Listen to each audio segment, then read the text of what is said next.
नमस्कार, मैं हूं नम्रता पाराशर। आप देख रहे हैं बीवीएम का खबर 24। चलिए रुक करते हैं खबरों की ओर। 1.5 महीने पहले बल्लभगढ़ के आज़ाद नगर में 11 साल की बच्ची के साथ दुष्कर्म कर हत्या करने के मामले में आरोपियों की अभी तक गिरफ्तारी न होने पर आज़ाद नगर के लोगों ने सेक्टर 12 डीसी कार्यालय पहुंचकर प्रधानमंत्री और हरियाणा के सीएम के नाम ज्ञापन सौंपा।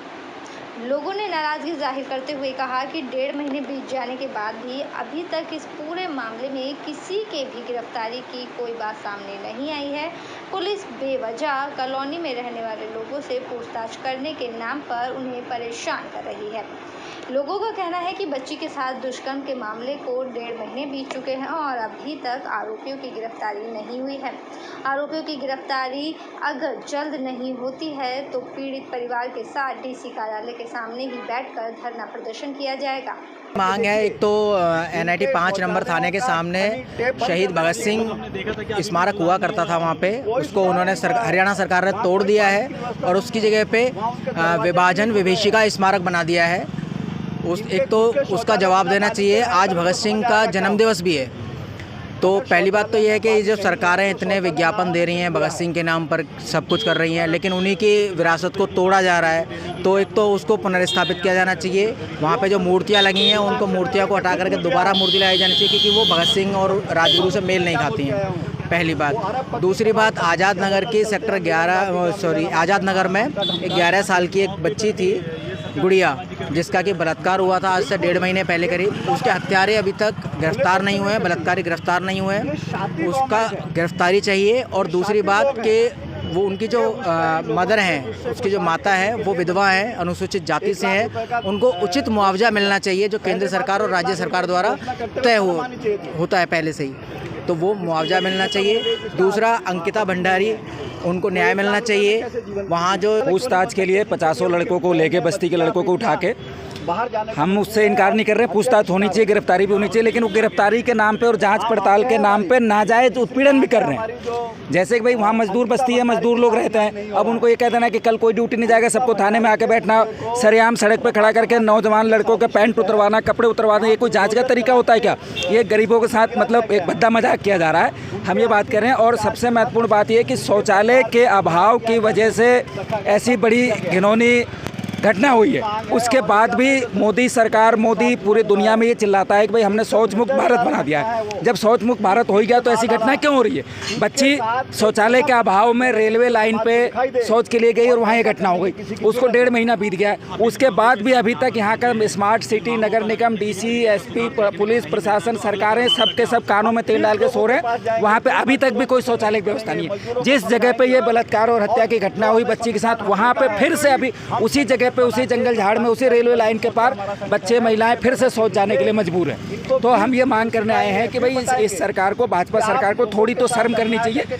मतलब बड़े मुद्दों, राजनीतिक मुद्दों की बातें अलग है, लेकिन इस तरीके के मुद्दों पर जिससे आम बहुत जीवन के लिए जरूरी चीजें होती हैं, उस बस्ती में कोई शौचालय की व्यवस्था की जाए। पहली बात तो जो बच्ची की माँ है वो विडो हैं, सिर्फ 7,000 रुपये की फैक्ट्री में नौकरी करती हैं और कोई उनके घर में कमाने खाने वाला नहीं है। ऐसी घटना के बाद उनके क्या बीत रही, घर चलाने के लिए फिर से उनको फैक्ट्री में काम करने जाना पड़ रहा है। ऐसा एक अनुसूचित जाति, जो दलित जाति से लोग होते हैं, उनको पहले से ये नियमावली है और तमाम निर्भया कांड के बाद से ही नए कानून बने और सारी चीज़ें हुई, इसके बाद से ही एक बड़े मुआवजे की उनको मिल जाना चाहिए था। लेकिन चलिए रुक करेंगे अगली खबर की ओर। नेशनल हाईवे से स्टर्ट्स कंपनी के कर्मचारी की मौत के मामले में सैकड़ों लोगों ने कंपनी के बाहर शव को रखकर प्रदर्शन किया और हंगामा किया। मौके पर मौजूद परिजनों का रो रो कर बुरा हाल था और लोगों ने आरोप लगाया कि कंपनी के कर्मचारी ने उनके बेटे को इतना मारा कि उसके हाथ पैर में फ्रैक्चर आ गया और शरीर में भी कई जगह चोट के निशान पाए गए हैं। परिजनों का आरोप है कि इस घटना को पुलिस साधारण घटना देख रही है, जबकि ये हत्या है। मौके पर होते हंगामे को देखकर भारी पुलिस बल मौके पर आ गया और पुलिस ने परिजनों को शांत कराने का काफ़ी प्रयास किया। पुलिस ने परिजनों को आश्वासन दिया कि उनकी अब कार्यवाही होगी और जो भी दोषी है उसके खिलाफ पूरी तरह से एक्शन लिया जाएगा। विलाप करते दिखाई दे रहे परिजन मनोज के परिवार से जुड़े हुए हैं, जिनकी हत्या कर दी गई। मूल रूप से मनोज अलीगढ़ का रहने वाला था और स्पोर्ट्स कंपनी में काम करता था। परिजनों का आरोप है कि 21 सितंबर को मनोज को सरियों से मार मार कर बेहाल कर दिया गया। उसके हाथ पैर में फ्रैक्चर तो आई, चोटों के भी काफ़ी गंभीर चोटें भी आई हैं। परिजनों ने मृतक के शव को कंपनी के गेट पर रखकर जमकर प्रदर्शन किया। मृतक की पत्नी की माने तो कंपनी के HR में रवि नाम के अधिकारी ने 21 तारीख को उनके पति को सरियों से पिटवाया। उसके बाद पीड़ित मनोज को परिजन अलीगढ़ ले गए, जहां इलाज के दौरान उसने दम तोड़ दिया। हरियाणा पुलिस के ACP विष्णु प्रसाद की माने तो मनोज अलीगढ़ का रहने वाला था और इस कंपनी में काम करता था। पुलिस अभी जांच कर रही है। जांच में जो भी दोषी पाया जाएगा उसके खिलाफ कार्यवाही की जाएगी। नाम हृदय कुमार है। हृदय, क्या हुआ? सारे कर्मचारी जो बाहर आए कंपनी के ऊपर, ये वर्कर है, ये कंपनी में बुलाया था रवि HOD उन्होंने जॉब के लिए। क्या नाम था उसका? लड़के का मनोज कुमार। मनोज था। तो क्या हुआ था उसके साथ? उसे बुला लिया, उसने यहाँ जॉब की 4 दिन, और भी जो लड़का था उसका उन्होंने गेट बंद कर दिया। तो उसने लड़के ने धमकी दी थी इसको कि तू कंपनी छोड़ दे। वो लड़का इसी में काम करता है? हाँ, अंदर काम करता है। फिर धमकी दी, इसे छोड़ दे, नहीं छोड़ेगा तो हम तुझे पीटेंगे।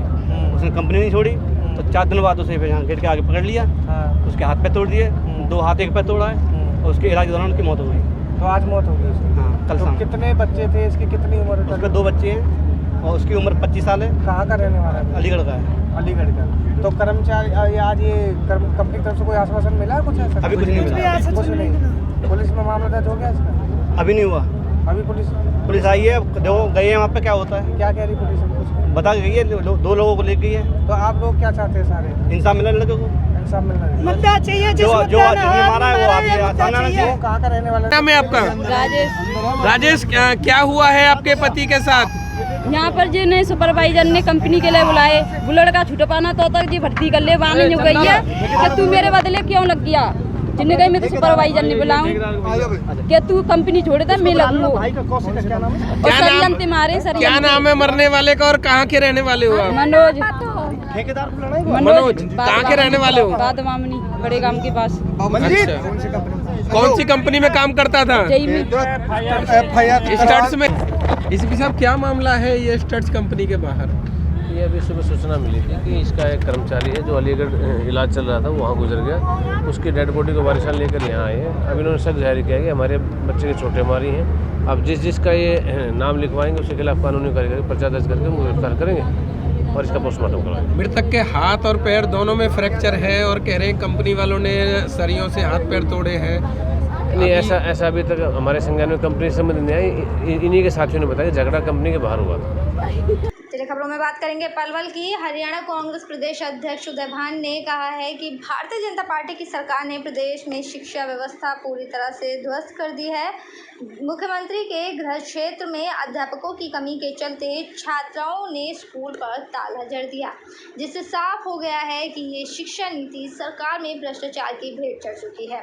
उदय भान ने भारतीय जनता पार्टी की सरकार पर हमला बोलते हुए कहा कि मनोहर लाल की पूरी सरकार भ्रष्टाचार में लिप्त है और इस भ्रष्टाचार के तार सीधे CM हाउस से जुड़े हुए हैं, क्योंकि मुख्यमंत्री की बिना मिली भगत के ये सब नहीं हो सकता। उन्होंने कहा कि मुख्यमंत्री के पैतृक गांव निंदाना में स्टाफ की कमी के चलते छात्राओं द्वारा स्कूल पर ताला जड़ दिया गया, जिससे पता चलता है कि भारतीय जनता पार्टी की सरकार ने शिक्षा को पूरी तरह से खत्म कर दिया है। हरियाणा का कोई ऐसा स्कूल नहीं है जिसमें अध्यापकों की कमी ना हो, लेकिन हरियाणा के जिस मुख्यमंत्री को टीचर अध्यापक के बीच का अंतर बता रहे हैं, वो भारतीय जनता पार्टी की सरकार निजीकरण को बढ़ावा देने के लिए काम कर रही है। सरकार के द्वारा पिछले 8 सालों में लगभग 500 स्कूलों को बंद करा दिया गया। एक साल में 191 स्कूलों को मर्ज कर दिया गया है और 105 स्कूलों को 1 महीने पहले मर्ज किया गया। 26,000 टीचरों की पोस्ट को ख़त्म कर दिया गया। उदय भान ने कहा कि सरकार के द्वारा 61% वो स्कूल बंद किए गए जो भूपेंद्र हुड्डा के द्वारा उनके राज में खोले गए थे। सरकार स्कूलों में भी बदले की भावना से काम कर रही है। करनाल में नायब तहसीलदार का इस्तीफा देना सरकार की भ्रष्टाचार को साबित करता है। सरकार ने रजिस्ट्री घोटाले में आरोपियों को बचाने का काम किया। हरियाणा में आज भ्रष्टाचार चरम पर है। केवल रजिस्ट्री घोटाला ही नहीं, खनन घोटाला, धान घोटाला, शराब घोटाला, पूरी सरकार घोटालों में है। उदय भान ने कहा कि गिरदावरी के नाम पर केवल किसानों के साथ मजाक किया जा रहा है। शिक्षा व्यवस्था को पूरी तरह से ध्वस्त कर दिया है। आज हरियाणा प्रदेश में शिक्षा नाम की कोई चीज़ नहीं रही। किसी स्कूल में टीचर नहीं है, कोई इंफ्रास्ट्रक्चर नहीं है। 8 साल में इन्होंने 498 स्कूल बंद कर दिए। इसी 1 साल में 191 स्कूल इन्होंने मर्ज किए हैं। 105 अभी 1 महीने पहले किए हैं। तो 26,000 इन्होंने टीचर्स की पोस्ट ख़त्म कर दी। जो गरीब आदमी सरकारी स्कूलों में बच्चे पढ़ाते थे, आज वो अपने आप को असहाय महसूस कर रहा है। गरीब का बेटा को शिक्षा से महरूम करने की भारतीय जनता पार्टी की एक बहुत बड़ी साजिश है।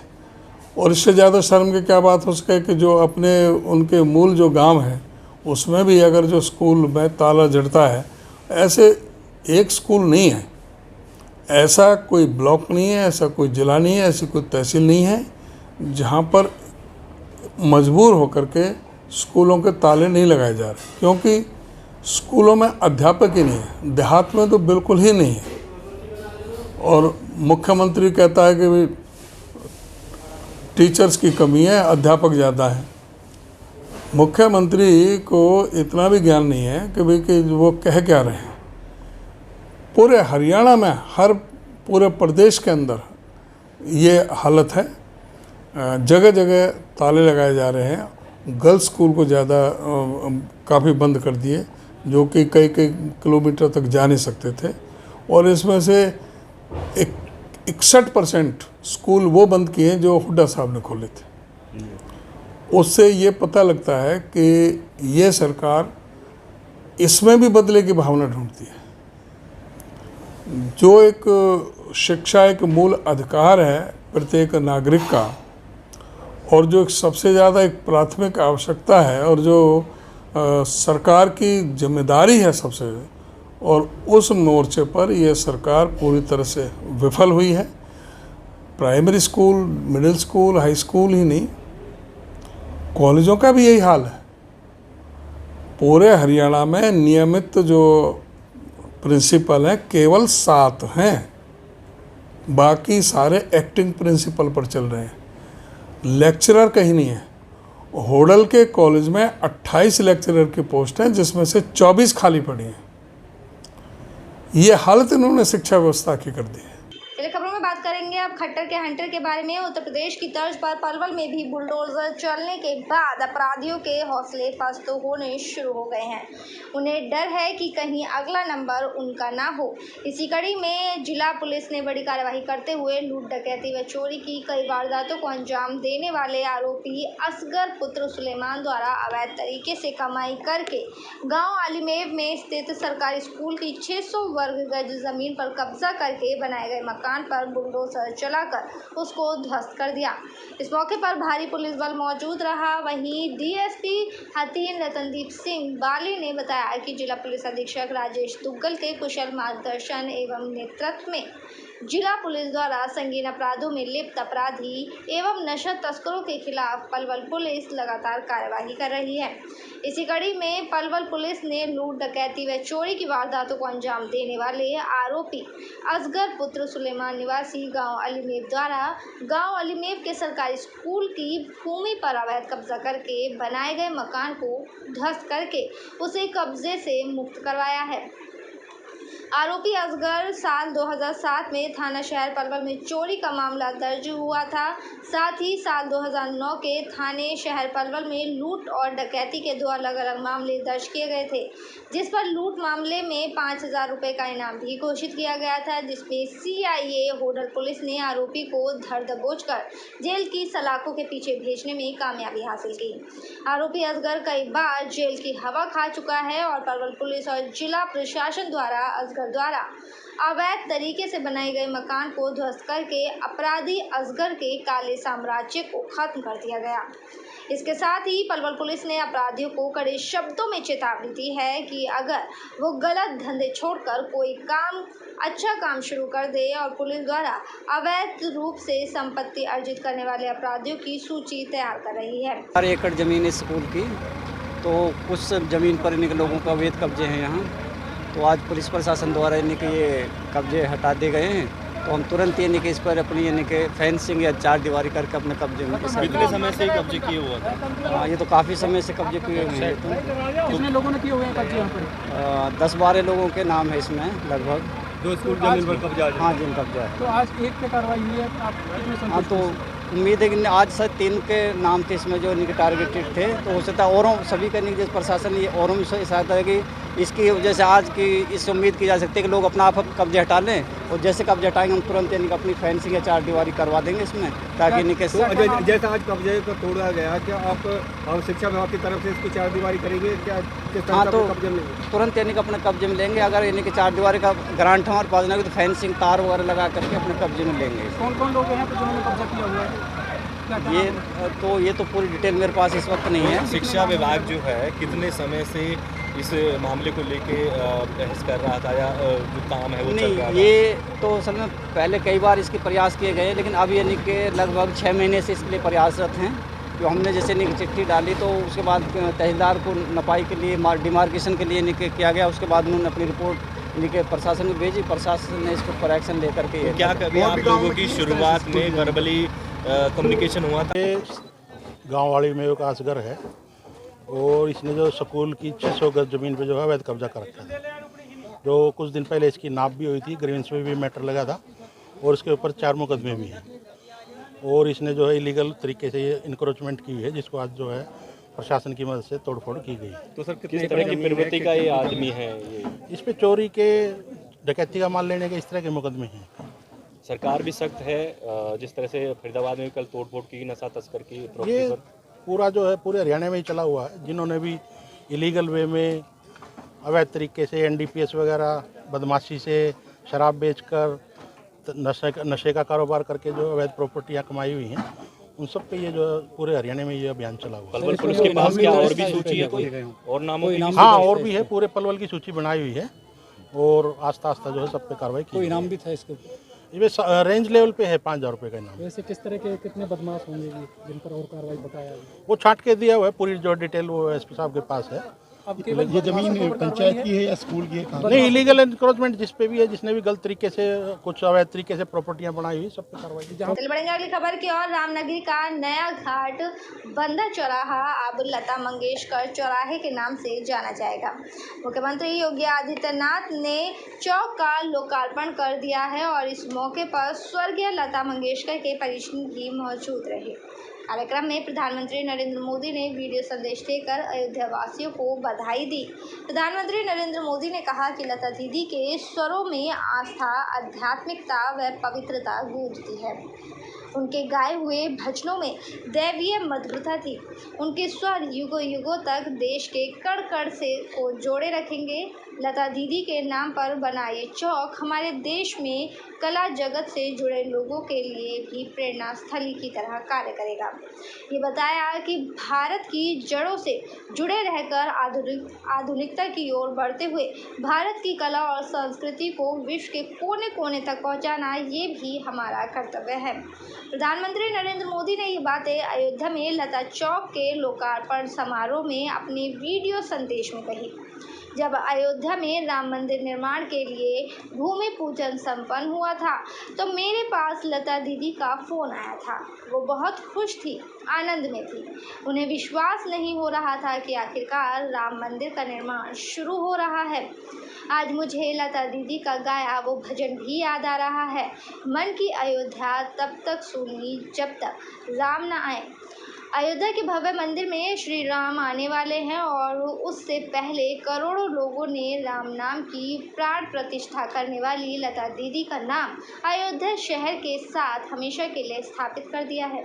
केंद्रीय गृह मंत्री अमित शाह जम्मू कश्मीर के 3 दिवसीय दौरे पर आ रहे हैं। 3 अक्टूबर की शाम वे जम्मू पहुंचेंगे। इसके बाद 4 अक्टूबर की सुबह माता वैष्णो देवी मंदिर के दर्शन करेंगे। फिर जम्मू संभाग के जिला राजौरी में 10:30 बजे जनसभा को संबोधित करेंगे और 5 अक्टूबर की सुबह 10 बजे कश्मीर संभाग के बारामुल्ला में जनसभा को संबोधित करेंगे। अमित शाह के दौरे को लेकर पार्टी के वरिष्ठ नेता राजौरी, पुंछ और बारामुल्ला में तैयारियों का जायजा ले रहे हैं। इस बीच प्रशासन की ओर से दौरे को लेकर 5 वरिष्ठ अधिकारियों की अलग-अलग जगहों पर ड्यूटी लगाई गई है। शाह के इस दौरे को लेकर कई मायने देखे जा रहे हैं। कई मायनों में इस दौरे को देखा जा रहा है। पार्टी आगामी विधानसभा चुनावों के लिए खास तौर पर पहाड़ी समर्थन जुटा रही है। इसमें राजौरी की रैली में 1 लाख लोगों की भीड़ जुटाने का लक्ष्य रखा गया है। इस रैली को ऐतिहासिक बनाने की तैयारियां की जा रही हैं। पार्टी नेताओं की ओर से ऐसा भी दावा किया जा रहा है कि शाह की इस रैली से राजौरी पुंछ के लोगों की तकदीर बदलने का काम करेगी। वहीं बीजेपी के राष्ट्रीय महासचिव तरुण चुग वरिष्ठ नेताओं के साथ उत्तरी कश्मीर के बारामुल्ला जिले में शाह के दौरे की तैयारियों का जायजा ले रहे हैं। इससे पहले जम्मू कश्मीर में 30 सितंबर से प्रस्तावित दौरा स्थगित कर दिया गया। चलिए खबरों में बात करेंगे अब दिल्ली के बारे में। आप विधायक को 1 लाख रुपए की जमानत राशि और इतने ही बॉन्ड पर जमानत दी गई है। अदालत ने 26 सितंबर को खान को 14 दिन की न्यायिक हिरासत में भेज दिया था। खान को 16 सितंबर को गिरफ्तार किया गया था। आम आदमी पार्टी के विधायक और दिल्ली वक्फ बोर्ड के अध्यक्ष अमानतुल्लाह खान को साउथ एवेन्यू कोर्ट ने जमानत दे दी है। उनके खिलाफ वक्फ बोर्ड में लेन देन में हेराफेरी करने का आरोप है। अब विधायक को 1 लाख रुपए की जमानत राशि और इतने ही बॉन्ड पर जमानत दी गई है। अदालत ने 26 सितंबर को खान को 14 दिन की न्यायिक हिरासत में भेज दिया था। खान को 16 सितंबर को गिरफ्तार किया गया था। इससे पहले 21 सितंबर को अदालत ने खान की हिरासत में पूछताछ को 5 दिनों के लिए बढ़ा दिया था। भ्रष्टाचार निरोध शाखा यानी कि ACB ने 16 सितंबर को खान के परिसरों पर छापेमारी करने के बाद उन्हें गिरफ्तार किया था। प्राथमिकी के अनुसार खान ने दिल्ली वक्फ बोर्ड के अध्यक्ष के रूप में काम करते हुए उन्होंने सभी मानदंडों और सरकारी दिशा निर्देशों का उल्लंघन करके 32 लोगों को अवैध रूप से वक्फ बोर्ड में भर्ती किया था। दिल्ली वक्फ बोर्ड के तत्कालीन CEO ने स्पष्ट रूप से बयान दिया था और इसी तरह की अवैध भर्ती के खिलाफ एक ज्ञापन भी जारी किया था। मेरे साथ खबरों में फिलहाल इतना ही। आप बने रहिए BVM के खबर 24 के साथ। फिलहाल मुझे दीजिए इजाज़त। नमस्कार।